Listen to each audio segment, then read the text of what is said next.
অবৈধভাবে গরিব মানুষ থেকে এভাবে টাকা নিতে পারেন না।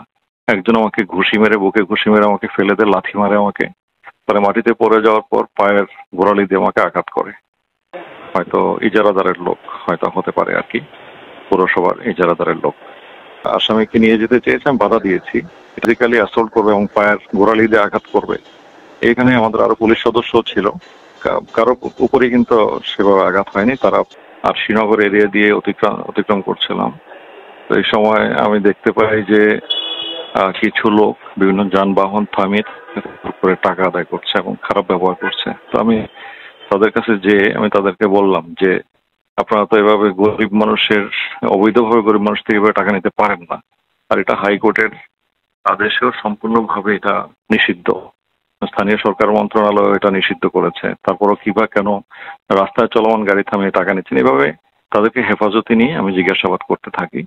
তো জিজ্ঞাসাবাদের এক পর্যায়ে আরো 30-40 জন লোক কোথা থেকে যেন চলে আসে। তো এসে তারা জোরপূর্বক আমার হেফাজত থেকে তাদেরকে নিয়ে যেতে চায়। তখন আমি বাধা প্রদান করি। এই বাধা প্রদানের এক পর্যায়ে একজন আমাকে ঘুষি মেরে, বুকে ঘুষি মেরে আমাকে ফেলে দেয়, লাথি মারে আমাকে, পরে মাটিতে পড়ে যাওয়ার পর পায়ের গোড়ালি দিয়ে আমাকে আঘাত করে। তো এরপর আমি সেন্সলেস ছিলাম অনেকক্ষণ।